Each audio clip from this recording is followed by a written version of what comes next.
I'm going to begin my speech in 3, 2, 1. The first thing I want to clarify is that prop in no way fill the analytical gap they need to fill, because they just assume once you ban gated communities, the people who are, let's say, outside of these gated communities automatically get integrated. Integration is conscious effort. So, for instance, even if there is no gated community, the people who want to be exclusive, like the rich people they talk about, would still have security men at their own houses' gates anyway. So, I'm not really sure how you solve integration with that specific ban on like gated communities. They really do not show why this mechanism gives them the kind of integration that they want. And secondly, they really do not show why this integration is the most important thing that countries within South America should be concerned about. So let's look at two key pieces of framing. The Southern Americas in recent time have become significant in terms of very, very high crime rates. So look at the likes of Mexico having about 85% crime rate. Look at Brazil having 77% crime rate. Look at Venezuela, about 83% crime rates. These are rampant everyday crimes that individuals and citizens within those communities significantly lack the ability to access state protection in a way that exposes lots of them to significant dangers. And the reason is because even though the state usually claims we are pumping resources, they are very inefficient at curbing these crimes. And so the levels per the statistics just keep on compounding and rising, and the victims just keep on piling. On both sides, to be very, very fair, rich people will still access some form of exclusivity. So in Ghana, you don't see a lot of gated communities, but you see the rich person, and there's always a security man at their house. There's always a fence around their house. You do not ban gated houses on your side. So these rich people will still maintain that form of exclusivity anyway. The problem then usually is average individuals who come together to mobilize resources and use the mechanism of gated communities as a means to solve the collective action problem that exists to fix some of these issues in terms of accessing security, etc. Because note, everybody will still want to access security and protection, which means the counterprop for a lot of these people on GAF side is to access individual private security contractors for their individual homes. This is crazy expensive. And a lot of the time, given the high demand for security in those instances, you are able to shoot up the prices and people systemically cannot afford this. Why is this much better on our side? On our side, with the rise in gated communities, you've seen significant mobilization of people in a way that allows them to deal with this. Secondly, there's significant state failure in infrastructure development. There is massive corruption levels. There is heavy spending on the acclaimed war on drugs, which is heavily ineffective. There is poor economic conditions, and systemically, the state lacks the capacity to mobilize resources in most instances, which means a lot of the time, individuals are left on their own to rely on themselves, both for structural development and for protection. Why does gated communities uniquely give them the ability to do so? First, let's talk about crime and security. Majority of gated communities in Southern Africa today, over 70% of them are actually owned by average individuals who have come together to collectively fund the establishment of these gated communities. You have about 20% of them still owned by the rich, but that's fine, because the reality is that it has become the escape route for most average individuals who cannot access the lack of protection and the things that they need. Why is this better on our side? Because individual security, like I said, is significantly expensive. That ability to now collectively fund and build a wall and collectively pay for security significantly reduces the cost on individuals. And that has become the driving force for the rampant increase. And that's why this motion is there. Because if gated communities were few, I do not think this would be the debate. It has become a rampant trend. The reason is because it has become the most economically feasible method for a lot of people to access the kind of protection that they need. What this means is that the most crucial groups, who are people who do not have any form of protection, when you strip and the ability to mobilize around this method, then face all the negative consequences on GAF side. They usually cannot afford security. Even if they do, it means that they come at the expense of things like their kids' school fees, their health, etc. And all those things are negative consequences that we need to defend on our side. We think our side allows people to collectively mobilize and then stand against the kind of crime and at least fund their own protection in a way that's sustainable. How is gated communities allowing people to do this? Because the mere fact that the community is gated, which means that there is a reduced attempt, because you already perceive it as a criminal, much more difficult a territory to break. And so it is less cost effective. And so a lot of people then turn to less gated communities. And so it's increasingly becoming an effective mechanism for people to ward away criminals. Secondly, because because it makes crime work harder. You have no inside view into the gated communities. It is much more difficult to assess where things are. And so it's much more difficult to plan around it and engage in crime. Thirdly, a lot of these gated communities come with things like electrocuted fences, where it is much more deadly to access them. And so you do not want to go there. But finally, because there are much more stringent checks, and because there is just one access point or just two access points, they're able to control. They make sure they confirm who you are coming to see before they allow you to enter the house, and those communities, etc. Which means it is much more easier to ward away crime, and this is reliably the much more effective mechanism that people use in dealing with these scenarios. Before I move on to the second analysis, let's take a PRI from CG. Just as a common sense check, most people live paycheck to paycheck, have suffered through COVID and economic crises, and don't want to live in close proximity to other people they don't trust, and don't have the capacity to lobby governments in order to tolerate the existence of gated communities. All of this suggests you're wrong on the empirics, and it's mostly rich people. We're assuming that for the person who lives in a crime-ridden community in Mexico, the gangs coming to their house is less important than COVID. Like in those communities, they do not live in your context, so their priorities are significantly different. Put yourself in that situation and then start telling me that they care more about living in a community where like they may not like the person versus protecting themselves against a gang member that would come and then shoot their kids, etc. Like the priorities are significantly different once you change the context. Secondly, let's talk about community development. A lot of these states are struggling because the states are not able to effectively redistribute resources. And even when they have them, they usually say we are pumping it into the war on crimes, which has become a siphoning word for massive corruption and zero accountability, zero efficiency. A lot of the ways in which people are now able to put up certain basic amenities for them to access is coming together because note, you alone cannot fund, for instance, the construction of a well or the construction of a mini clinic. But when you come together into a gated community, the funding becomes collective. And so it's much easier. That's why a lot of gated communities trending have things like basic communal access to water, communal access to things like basic clinics, etc., roads, in a way that allows them to live meaningful lives. There's massive infrastructural deficit. And the only way by which average people are collectivizing to bridge that and live meaningful lives is through gated communities. You cannot ban them simply because a few rich people take advantage of them. Proud, of course. I would like to thank the Leader of Opposition for that fine speech and welcome the Deputy Prime Minister to continue the case of the Gov pensions debate.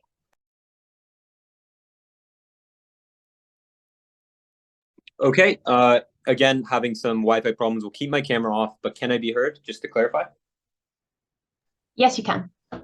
Amazing. Give me like 10 seconds to get a sip of water.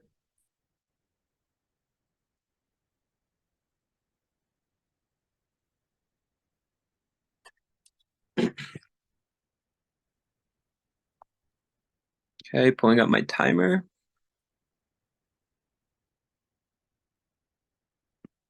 All right, starting my speech in 3, 2, 1. A few things I'm going to do. Firstly, I'm going to quickly refute opening opposition, but most of what I'm going to talk about is going to be on case. That's to say that my case will turn everything that they say and it's going to very easily outweigh. Next, I'm going to re-go over the principle, talk about how opening opposition didn't weigh against that, how if we believe in the state as some sort of concept, you cannot believe in gated communities in the way that they exist in South America, based on George's analysis. Thirdly, I'm going to tell you a little bit more about how like you probably upzone more, you probably get more access to more housing on our side of the house. Fourthly, I'm going to tell you how you get more access to political change. We're going to win this from opening government, even with Matt Caito at OCG. Okay, first off, on opening opposition, right? Rich people will probably still be able to afford like some semblance of private security, right? And the medium class people probably won't be able to collectivize support and buy like literally gate off their entire community. But a few things that they missed from George's speech. Firstly, that we can like feasibly believe that there's going to be some level of state protection for these people. Why? Because these are medium class voters. These are people who probably have some money to give to politicians and donations. They're probably the ones who go out and probably vote the vast majority of times. They probably have some level of political capital. The government is not just going to let them get killed every single day, right? And I think to an extent, we don't get the delta analysis as to how many people are going to be hurt by this increased crime. That's to say, we just get like some vague generalizations that South America is some crime-ridden place. So if you take out gated communities, like people are going to die. I don't think that like police are so like inept that they're going to allow their entire state to die or to get significantly hurt. But two, I don't believe that crime is going to be so rampant that or they don't give me analysis as to how this is weighable, right? Okay.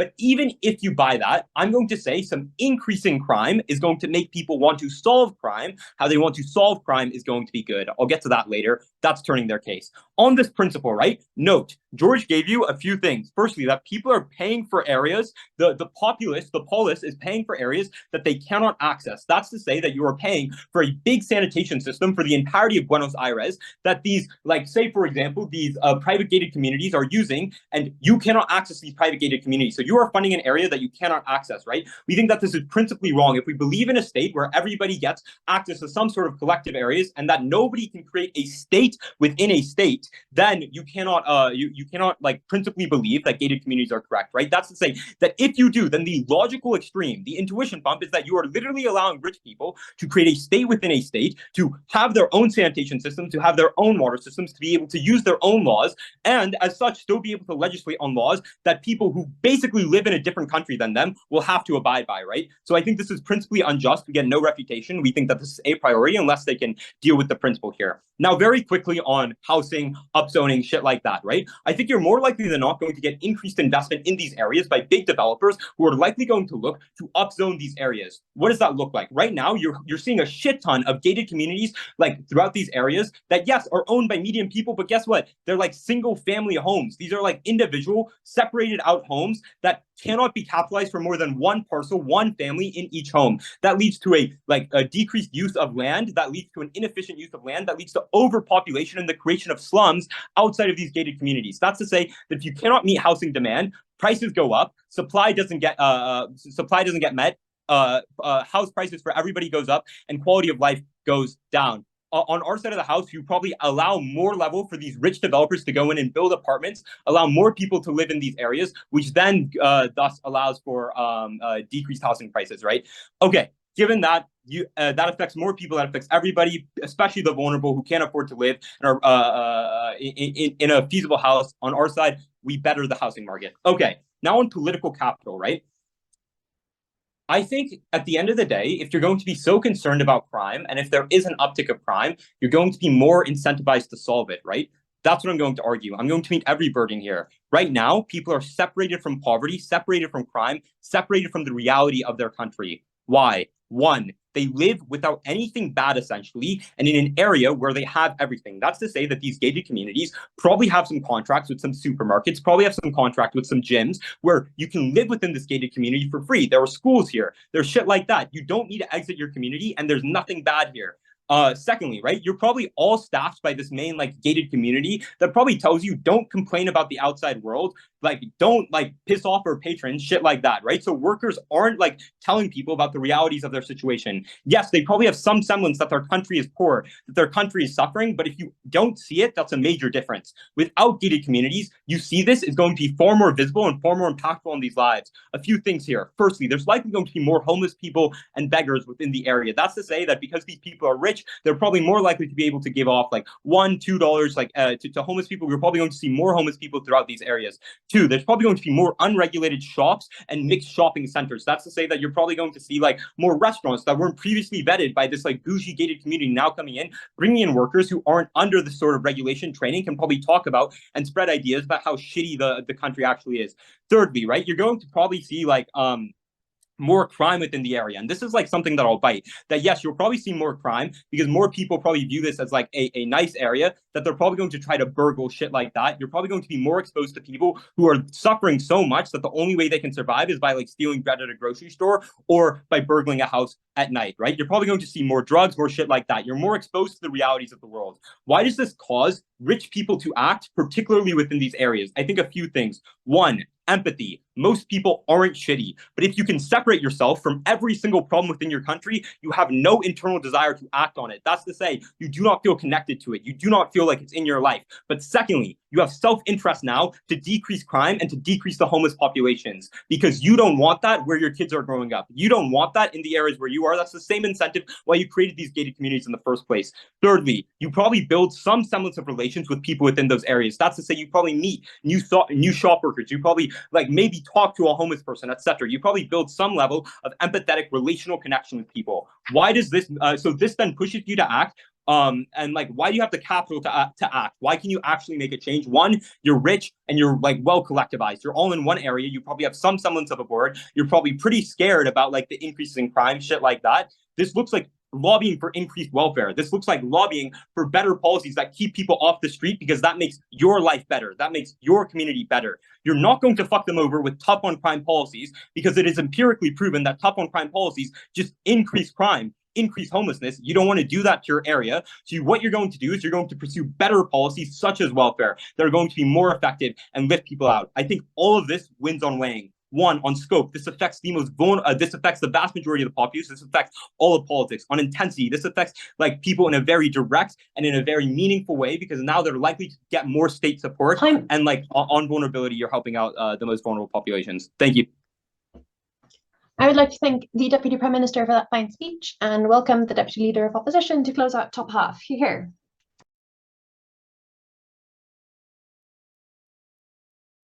Right, can you hear me?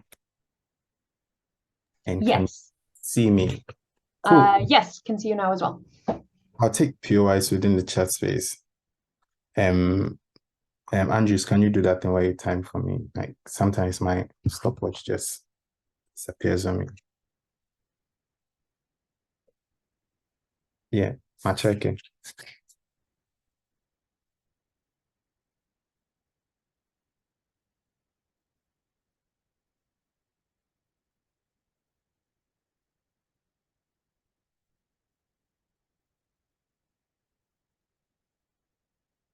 All right.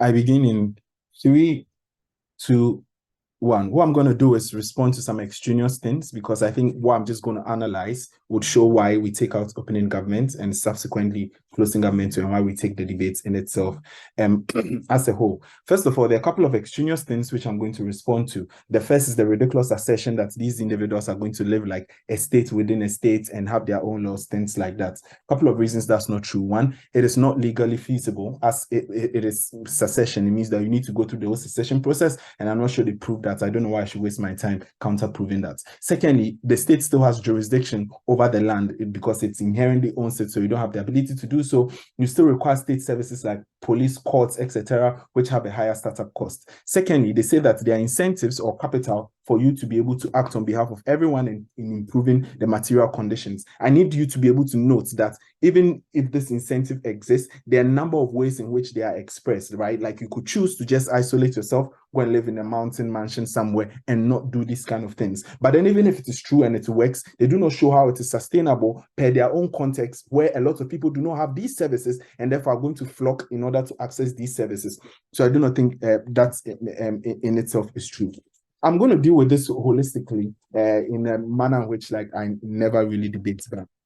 Let's give it a shot. First of all, they say these people owe an obligation to the vulnerable people who exist within these communities. We say that, first of all, the obligation does not exist, but the obligation exists to the state. Because notice, the kind of people who do this are not necessarily rich. They are usually people who necessarily want to be able to come together to do this for themselves. If you want to talk about corrupt people who are rich and do all of these things, you can address them in a different debate, not this. But why is it unlikely to be the rich people which we talk about? One, because the rich people have capacity to be able to provide for themselves. These people we're talking about have the need to contribute in order to be able to access those services, which means that they are not rich enough per their characterization. Second, they live in areas where prima facie these interactions already exist, because before you agree to form a community with someone, prima facie these interactions do exist, which means that you mostly are of the same level.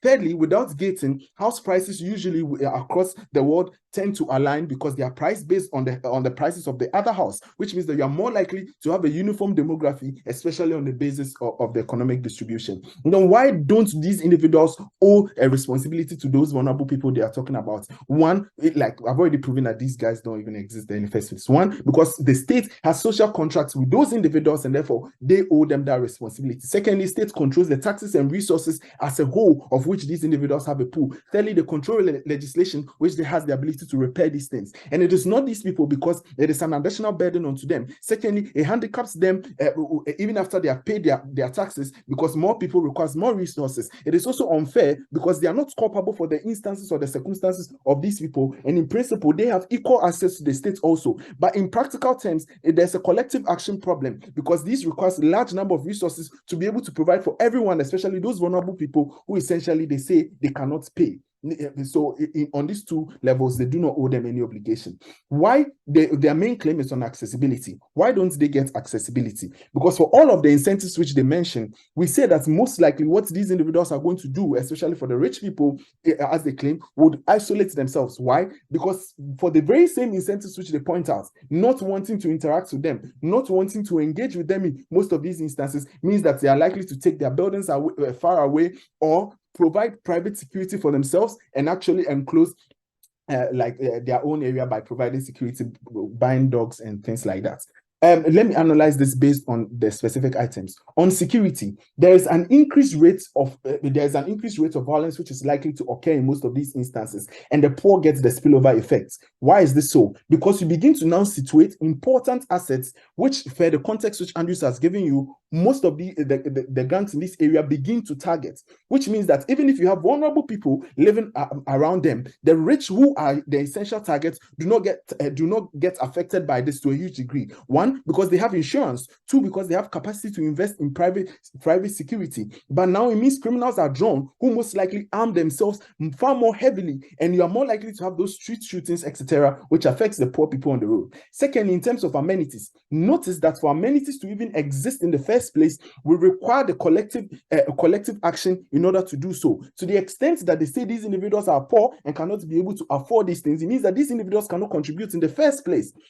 Even if which means that there is a creation of a moral hazard problem where no one is willing to even contribute in the first place. But secondly, because of the huge cost of most of these social outputs, the impact here is that these amenities are not even created in the first place, and therefore, in order for you to buy their claim on access, they need to be able to prove why these things get created in the first place. But even when it is done, it is based on a number of exclusions, including price exclusion, because that is what is needed in order to maintain it. On the comparative, I'm going to prove why on our side of the world these things get built, and even if there's limited access, it is good for everyone. CG. Right. So you don't actually solve crime, you just reallocate it as elsewhere. Why are those people who are now going to suffer the consequences of reallocated crime less valuable than those who were able to escape it?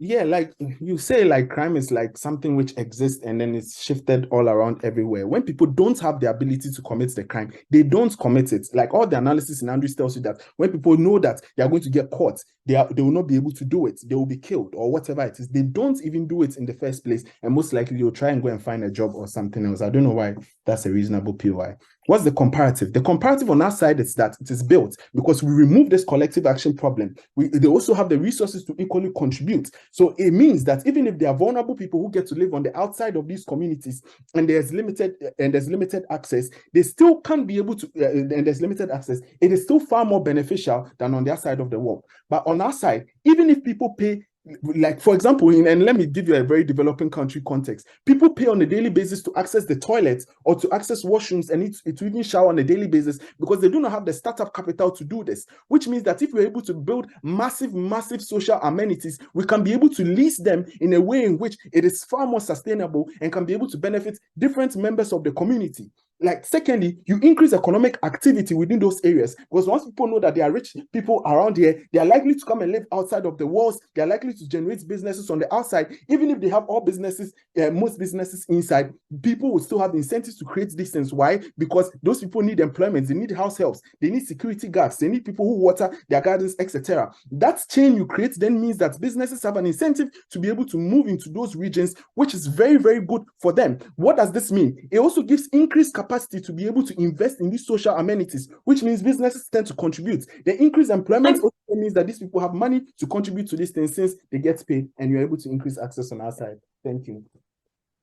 I would like to thank the Deputy Leader of Opposition for that fine speech. Give me 1 second while I handle a quick administrative thing, and then I will move on to back half.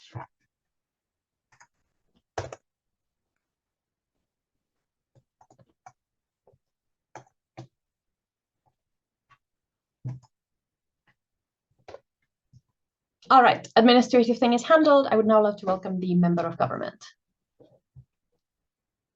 Cool. Can I confirm I'm clearly audible? Yes, you are. Great.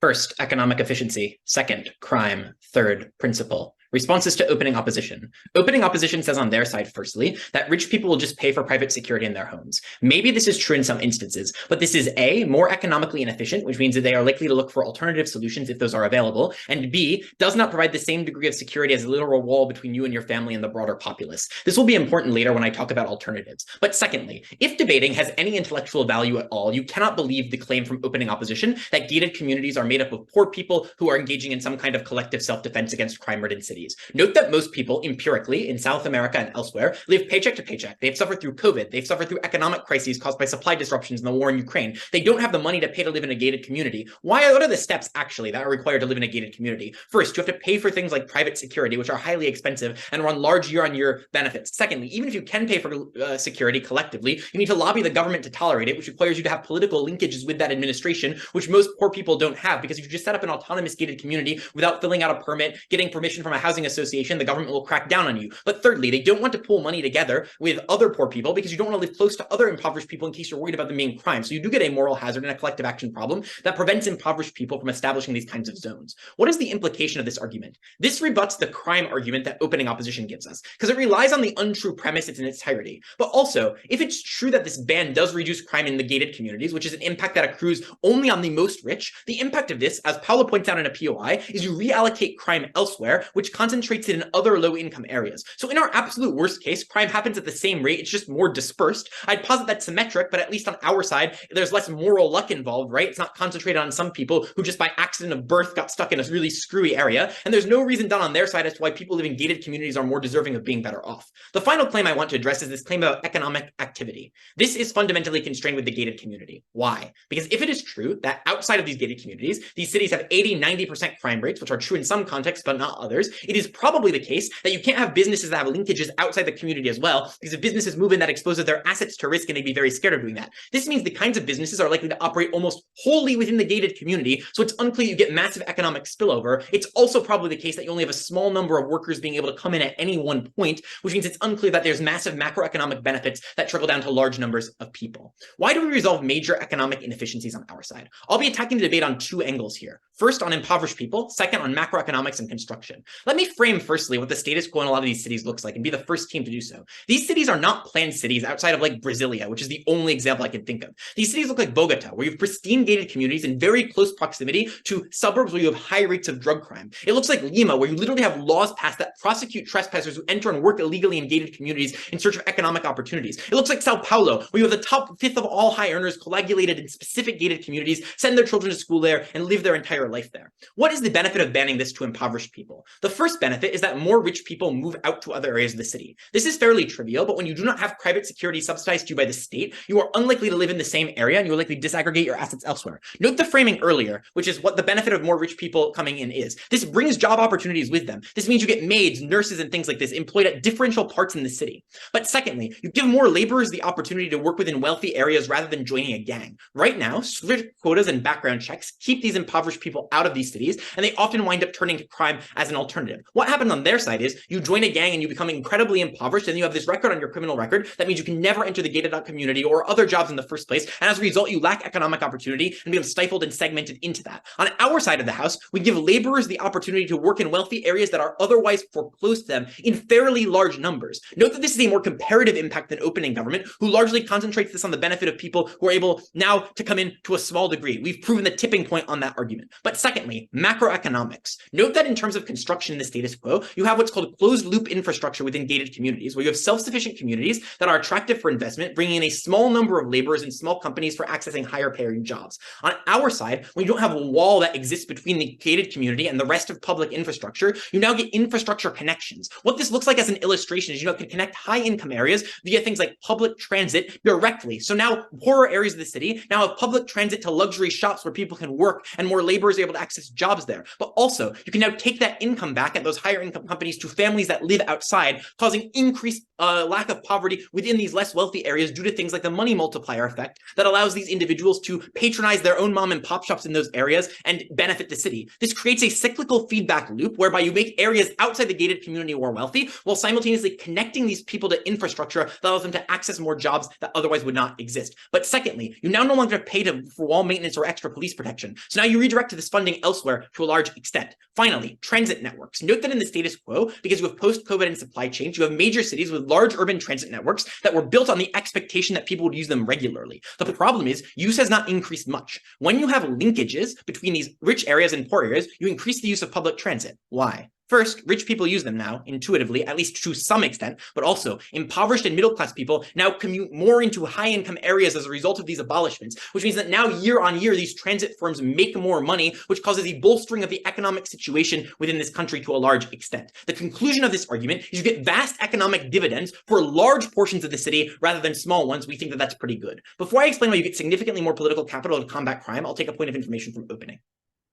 Yeah, your mechanism still in no way mandates any of these outcomes, which means you still rely on the whims and caprices of the very people who you say are systemically exclusionary to these very poor people. It's not a whim and a caprice, right? Like, obviously you can pay for private security on either side, but obviously you can't keep an entire community excluded from being able to come in, right? Like, our benefits are just contingent on people behaving economically rationally and creating the linkages that would otherwise exist in the absence of those gated communities. But why do we get significantly more political capital to combat crime? This will weigh over OG for two reasons, because their benefit is symmetric, who could theoretically just increase access to gated communities or worker permits on their side to achieve the same impact. And secondly, their mech is just empathy gap. You feel bad and that feels bad seeing homeless people, and that changes things. What happens on our side? On our side, rich people, even if they still live in affluent neighborhoods, which they might, can't live separately from poor people, which means the fear of crime is far more pervasive. This means they can't rely on private security to cover their back every single second, because you can't cover an entire community with private security or cover your child when they go to a school that's integrated with more poor people or things like this. So you have to dedicate either significantly more capital to that or just not do that. What happens on our side?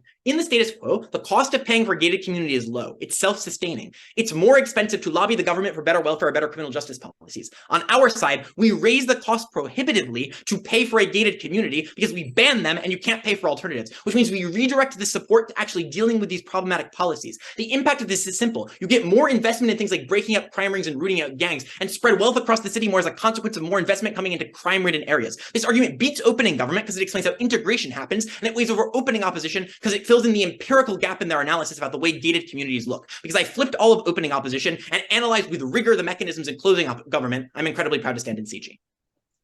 I would like to thank the member of government for that fine speech and welcome the member of opposition here. Okay, cool. I'll take POIs in chat, please.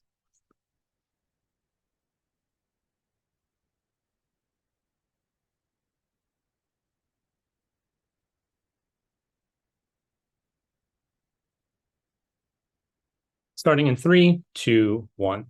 Government bench tears down barbed wire and brick walls and assumes that rids South American countries of gated communities. The reality is that gated communities continue to exist on their side of the house in all but name. The first piece of extension we'll provide at closing opposition is what the counterfactual actually looks like, why people stay in these areas, but the way they insulate themselves from the broader world becomes much worse. Credit where credit is due. Opening opposition hints in this direction. They correctly identify that many wealthy individuals are likely to simply acquire private security forces. But as CG rightly highlights, this is often economically inefficient. And in many cases, gated communities are already armed by guards and there are Kalashnikov rifles right outside your doorstep, which means opening opposition's material on the counterfactual is insufficient. So what is the counterfactual? Two pieces of context are important here. The first is to ask, why do people live in gated communities? Here, closing government is correct. It's usually wealthy landed elites, oligarchs, individuals with connections to wealthy multinational corporations involved in industrial manufacturing in Brazil or agricultural production in Argentina.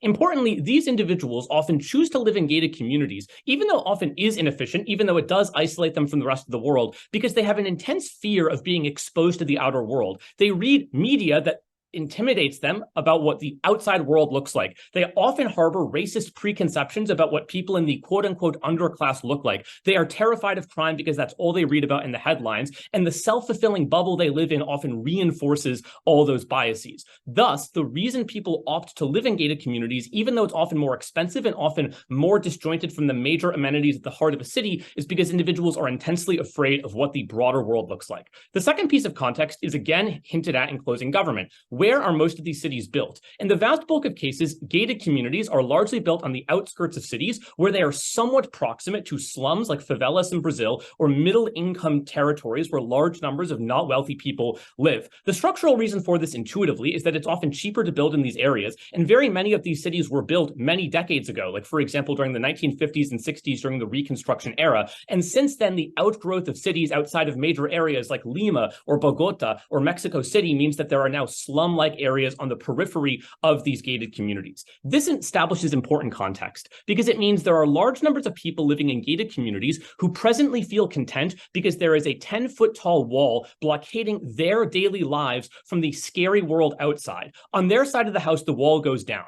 What happens next? 4 things. The first is, and this flips both government teams, opening and closing government are right. Wealthy people now care much more about issues like crime, but shockingly not identified by opening opposition. The response is horrible and repressive because when wealthy individuals are intensely scared of crime, that they think the people living 3 blocks down could potentially be racist, be drug dealers, their racist instincts kick in. That's precisely when you lobby the local police department to flood the streets with cops. That's when you demand the local government to actively militarize and provide military-grade rifles to the local security forces. OG preempts this. They say people are rational. They know tough on crime doesn't work. But definitionally, the response on their side of the house is irrational because people are dominated by fear. This, importantly, outweighs both government teams because the way wealthy individuals attempt to correct broader systems is net harmful for the well-being of real people living in those areas. It's increased militarization of the police force. It's cutting access to public welfare services when you as a wealthy person now have confirmation bias where every interaction you have with people on the streets validates what you think of as these people being quote-unquote second tier. Secondly, on their side of the house, there is strong political pressure to create geographic distance between formerly gated communities and surrounding slum areas. This is precisely what happens in places all the time that abolish gated communities. The response is that wealthy elites living in these areas heavily demand governments to forcibly evict people from the surrounding communities because they want to put more physical space between themselves and non-wealthy people living around them in their own community, if nothing else than to give them more sleep at night. And even if you don't get outright eviction, what wealthy people do all the time, Mark Zuckerberg famously did this, for example, is you buy up all of the surrounding territory and then force people out because you no longer have the gate on their side of the house. At least under our side, you're fine with the idea that a relatively poor person lives, say, 3 miles down the road. Now you're not content with that, so you buy out that property. That flips opening governments on housing costs. It means that it's harder to access housing, and it means you further drive people living in favelas into even worse conditions where they're more subject to abuse and more likely to join criminal organizations. Fourth implication. On their side of the house, gangs get much stronger. And not only, by the way, does our argument on militarization and why wealthy individuals respond so irrationally mechanize opening opposition's argument on PMCs, it's also the case that oftentimes when wealthy individuals are scared for their safety, they actively ally with the most powerful local militia force. That is why in Jamaica you have garrison communities propagated by wealthy military elites who have regional power. So it is on their side of the house that coalitioning between scared rich people and military gangs in places, for example, like Mexico City becomes worse. Before I weigh this, I'll take OG. All right. So 1, I don't think you want to live in a heavily militarized area. 2, you understand that heavily militarizing, throwing people in jail just leads to increased criminality. You can't fiat that people are fucking dumbasses and don't know what happened in the United States. I can't fiat they're dumbasses. I can fiat that they're racist. And furthermore, your first point doesn't make sense. The point is, and this also engages with closing government. Closing government says, aha, wealthy people will not stay in the same area. They'll just move elsewhere in the city. You're unlikely to do that given status quo bias. You already have connections in the area and you don't want to move. And you're intensely afraid of moving into the heart of the city where you anticipate and read in the media that crime is even worse. This argument outweighs both opening teams, though. Why? It outweighs opening opposition because we take the best version of opening government's characterization that these are wealthy people living in these areas factually correct. We also weigh opening government because our analysis explains why all of OG's arguments on increasing access to services is actually flipped, because you do not get access to these services. In fact, you do the opposite. You force people even farther away from these areas. That's bad because where there was some economic opportunity, for example, a local grocery store could employ people to then sell food into the gated community, that now goes away. Final argument on economic development. The signaling effect created on their side of the house is terrible because wealthy elites see governments stripping away their basic means of life, taking away the homes and communities they have lived in often for multiple generations. And the political rhetoric around justifying this decision is often extremely heated, anti-capitalist, and demonizing towards the wealthy. That has two implications. The first immediately is capital flight. Wealthy people now fear legitimately that the government will not stop at banning gated communities. They will continue marching onward on the fight against the elite. That means that you seize bank accounts, as Argentina did in 2001. That means that you dispossess individuals of property or expropriate corporations. That means preemptively wealthy individuals have strong incentives to simply take money out of the country or move altogether. This doesn't happen to everyone, but it's a huge impact when it does, because the meaningful impact of less hard currency in your financial system and less corporate investment means that you lose technology, expertise, and the skills provided by Western capital. This outweighs all other teams in the debate on intensity, hence we oppose. I would like to thank the member of opposition for that fine speech and welcome the government whip. Here. Thank you. Can you hear me? Yes. Okay, so not gonna be turning on camera because Wi-Fi in Croatia.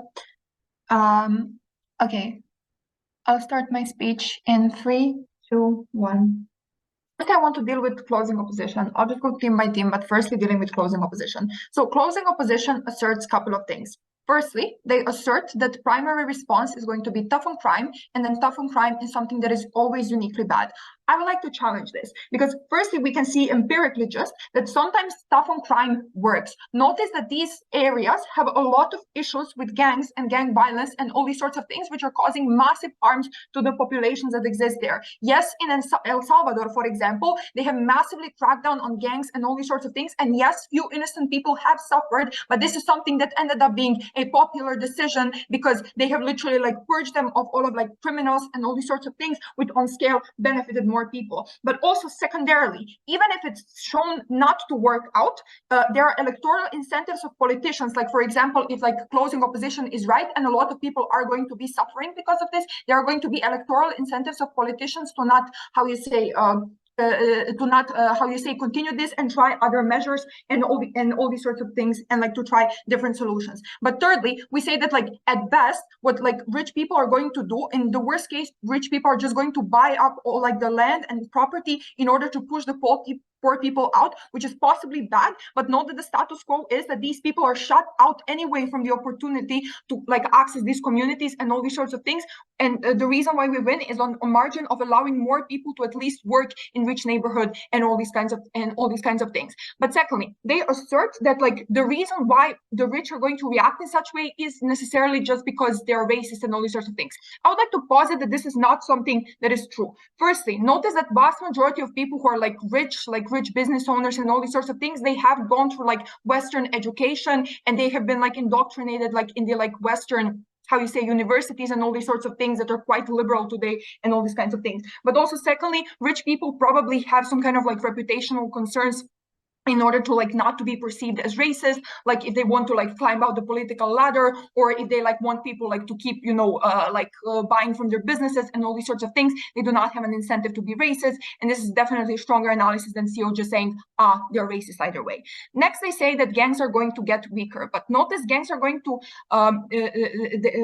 because what they say is that gangs are going to be, stronger. We say that gangs are going to get weaker and not stronger because like perfectly given in the Jamaica example, it illustrates that the incentive to collaborate with gangs exists on their side of the house as well, because the rich people would cooperate with gangs on either side of the house if this is something that is true, which means that this response is something that is entirely symmetric. But also secondly, we talked to you about how capital flight is something that is unlikely that is going to happen because rich people have contracts. So like capital flight is not something that just happens randomly, right? Like firstly, you have contracts. contacts. You already have some kind of like networking established here in these areas. Thirdly, this is something that is logistically inconvenient. Like when you are moving companies, you have to stop a business, you have to like stop a business from like happening, which is going to lead to like short-term economic losses and shocks and all these sorts of things, which means that as long as they're able to like protect their companies, which if they're rich, they are able to do, capital flight is something that's unlikely to happen. Cool. That deals with closing opposition, dealing with the opening opposition.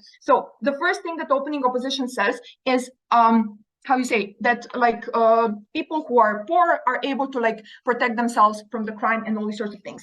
I have three responses to this. Number one, this is a marginal part of the debate, because vast majority of these communities, I think this is just empirically true, and empirical analysis should be as valuable as like structural analysis as per the manual. This is marginal. Like there are very few communities, how you say, that are like walled up, that are made by the poor people. But secondly, on efficacy, when it is made by, how you say, funded by the poor people, it is not deterring from crime entering these areas in the first place.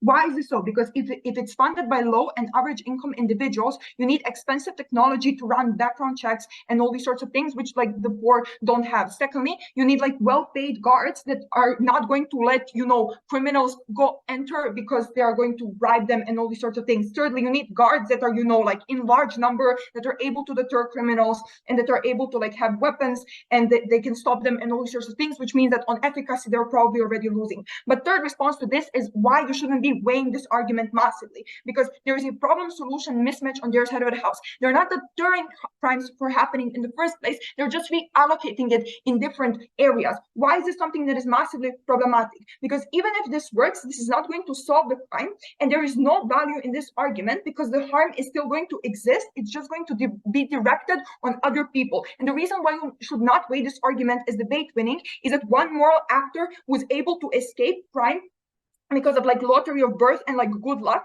and they are not supposed to be like more valuable than the vulnerable people to whom these crimes are not going to be redirected. I would like to take Owo now. I can't hear you. You're muted. You're muted. Sorry, panel, notice what's going on in bottom half. We state that the wealthy or gated community members of similar economic backgrounds will move their businesses away, have insurance or high private security. CG says rich people will build up infrastructure and fund the state with unlimited access with no analysis on sustenance.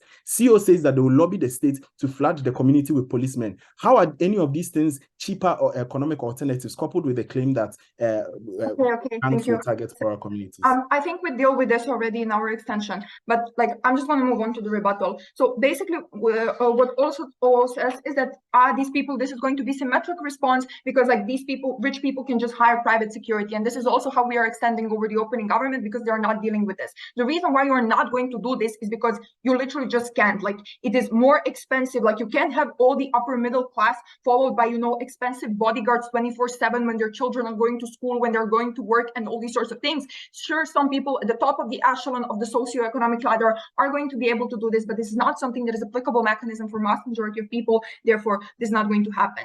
Secondly, they say you are going to have like more businesses and all these sorts of things. The problem on their side of the house is, and this is the unique problem with the reallocation of crime that is happening, because if crime is concentrated in certain areas, then you are not going to get capital inflow in these areas, which means that you are going to have minimal economic activity. So not only are people suffering from the crime, but they're also suffering from not being able to access jobs and all these sorts of things, which is even more unjust, because only thing that is happening on your side of the house is the capital flight is going to these communities, and they're just going to, you know, make the rich richer, which is not a valuable argument. The reason why we extend over opening government is because their argument is symmetrical and it is marginal at best, because all can just say, okay, we are going to like increase how much people can enter these communities. And also secondly, even if there is incentive to resolve crime, we prove to you the stronger incentive and why there is capacity to resolve crime there for women. I would like to thank the government whip for that fine speech and call on the opposition whip to close up bench and this debate as a whole. Here. Am I audible? Yes. Cool. Start my speech in 30 seconds.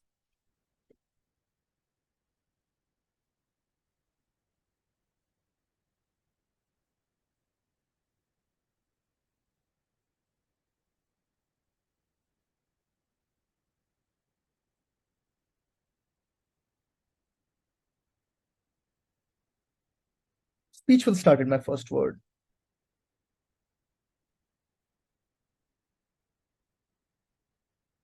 Before I move on, I just want to start with like talking about like why is it economically feasible, right? I want to give 3 reasons for this, given like OO's like main problem, not listening to Rand's speech, right? Note firstly that the cost of gated community now goes towards these particular things. That is, the money you're spending on developing gated communities now going towards like maybe evicting people, bribing police officers, so on and so forth, that you can now invest in these sort of things. Secondly, like they often live on lands that are not owned by them. That is, you're living in a slum, that land is not owned by you. That's why it's a slum. So it's easy to bribe police officers to go away and forcibly evict people who are living in these sort of places, which like in your perception benefits you very heavily because you move away people living in slum from these particular areas. Like you can bribe people, you can like also do these sort of things. But also note that government responds to our like extension in 2 particular ways, right? Firstly, they say that it demands of like elites are bad for poor, governments won't do things like this, tough on crime policing. The response to this is that wealthy people have disproportionate political influence. They're entrenched in patronage networks. They have social ties to the ruling government.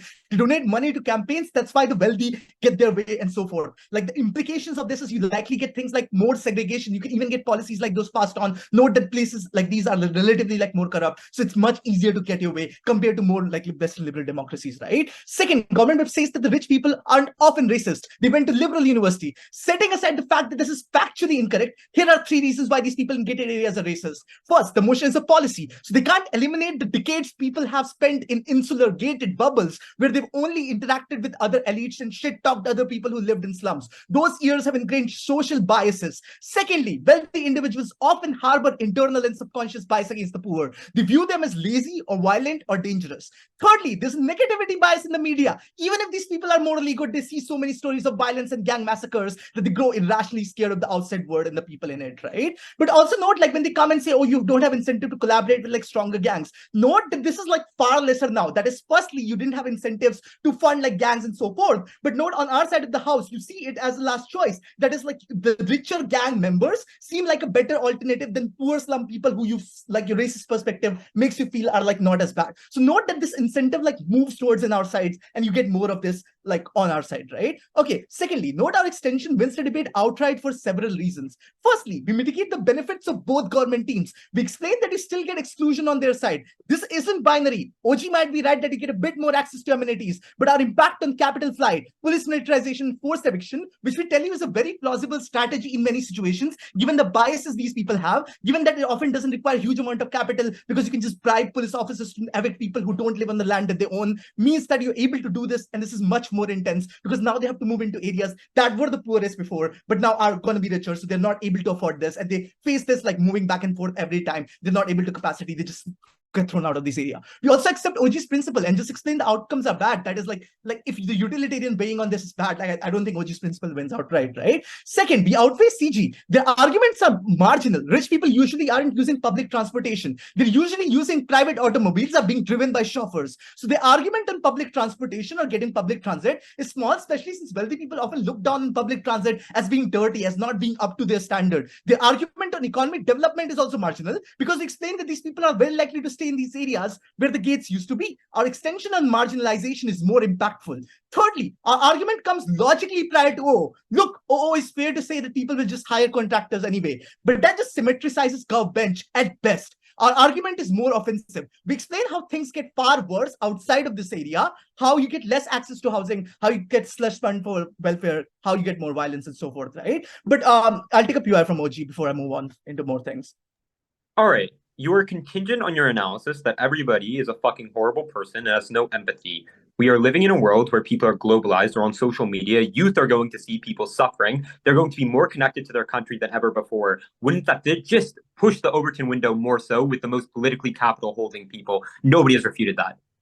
I'm unsure why that empathy generalizes to everyone equally. I think I can have empathy and I can marginally selectively apply to different people based on the biases that I have. That is, I can be empathetic to my parents and family, but I can shit talk the homeless person I meet on the streets, right? I think the empathy argument doesn't apply, as well as long as people get false satisfaction from that empathy in places where they can do apply it, so they don't have to apply it in places that they don't think these people deserve empathy in this regard. I think your empathy argument is not strong enough to just like run the mechanisms that you're trying to run on these sort of places, right? So we give you two, O gives you one counterfactual that's just mostly symmetric. We give you a second counterfactual that is more likely, given the fact that like all of Gov bench assumes that like you hate crime, you hate protection. O assumes the most likely logical link there is you'll try to now end crime in a significant capacity. I'll take CG since they're asking for a POI. Yeah, look, on our side of the house, you say that racist people do more racist things, but you're defending a status quo where racist people build a wall and everyone else suffers from disempowerment. We not only give extensive mechanization as to why the economy and crime rate improves, but CG what beats you when she explains that tough on crime policies might often be good. You said tough on crime policies might actually be good. We are saying this tough on crime policies are executed in like worse ways on your side. That is in the sense you say like these people are shot in wall. What we are saying is when these people are like shut down in wall, they're able to better maximize and better able to like reduce the amount of harms they're going to. That is the amount of harms, their interactions that they do with these individual people are limited, and they don't have incentive to actively make their life worse or actively hinder like their own economic development on the basis of them. Actively evict these people so they don't have a capacity to live in places and be driven out of cities where they have economic opportunities, move back to like rural areas, because at the end of the day, like everywhere they're going, they're being evicted, not being able to live on the same plot of land and build slum, because often at times people are just like doing this, right? And they can't live in the center of the city anyway. So what ends up happening there is you make life actively worse for them, even if like in the gated community, you don't have incentive to interact with them because you're able to live in your own comfort. And I think that's the reason. I think that's the principal weighing that also sort of like takes them out. That is, if you buy that the arguments are washed on either side, I think you can break this deadlock with principal weighing. That is in the sense for them to prove like and win this debate, like in the fact that they're removing the ability of people to have basic privacy from their life. The fact that people have like they also have to defend not having doors, for example, for individual people, or having high-rise building without like, for example, receptions, because those are also implications of these sort of things. I think their principle falls both ways. So like that principle can very easily be flipped and they have to defend that. So the fact there is that you people have the basic right to privacy in this regard. So you can use that weighing that unless their benefits are really, really strong, I don't think they have the capacity to do this policy, a huge amount of ban. They don't meet the burden of the ban for really marginal benefits that they're trying to claim on their side of the house. So at the end of the day, what we have done, we have proven to you that the incentive to prevent crime, incentive to feel about crime, your inherent biases lead you to make really worse decisions and lash out against these groups in ways that protect you. When you have gated communities, you feel like you're protected. When you don't have them, you try to actively shun them away and get them out of your proximity. Very proud to oppose.